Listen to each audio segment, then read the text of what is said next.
పార్వతీపురం మన్యం జిల్లా ప్రజలకు మెరుగైన వైద్య సేవలు అందించాలని రాష్ట్ర వైద్య ఆరోగ్య శాఖ మంత్రి సత్యకుమార్ యాదవ్ అధికారులను ఆదేశించారు. జిల్లా పర్యటనలో భాగంగా ముందుగా సీతానగరం ప్రాథమిక ఆరోగ్య కేంద్రాన్ని తనిఖీ చేశారు.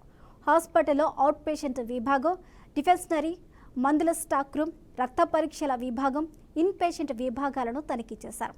హాస్పిటల్లో చికిత్స పొందుతున్న సికిల్ సెల్ ఎనిమియా పేషెంట్లతో మాట్లాడారు. వారికి అందుతున్న వైద్య సేవల గురించి, పెన్షన్ సక్రమంగా అందుతుందా లేదా అనే దానిపై అడిగి తెలుసుకున్నారు. అనంతరం నిర్మాణంలో ఉన్న ప్రాథమిక ఆరోగ్య కేంద్ర భవనాన్ని పరిశీలించారు. ఆసుపత్రిలో జ్వరాల కేసులు, వాటికి అందిస్తున్న చికిత్స గురించి వైద్యులను అడిగి తెలుసుకున్నారు.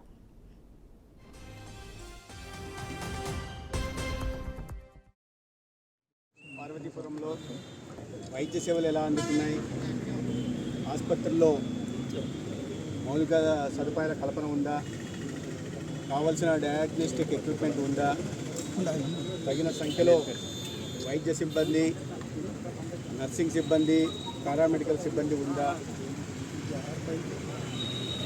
ఒక్కొక్క కేంద్రంలో అది ఆరోగ్య మందిర్ నుంచి, ఆయుష్మాన్ ఆరోగ్య మందిర్ నుంచి ప్రాథమిక వైద్యశాల, అదేవిధంగా సిఎస్సిలు, ఏరియా హాస్పిటల్, జిల్లా ఆసుపత్రుల్లో తగిన సంఖ్యలో మందుల సరఫరా జరుగుతోందా, ఇతరత్ర ఇబ్బందులేంటి, కొరతలేంటి, ఈ గిరిజన ప్రాంతాల నుంచి వచ్చిన పేదలు, నిరక్షరాస్యత ఎక్కువ కలిగిన పేదలు వస్తున్న సందర్భంగా వారికి మెరుగైన వైద్య సేవలు అందుతున్నాయా, కావాల్సిన వాటికి రెఫరెన్స్ కేజీహెచ్ పంపుతున్నారా, బాలింతలకు కానీ పౌష్టికారం లేకుండా ఉన్న పిల్లలకు కానీ సరైన పౌష్టికారం అందించడం,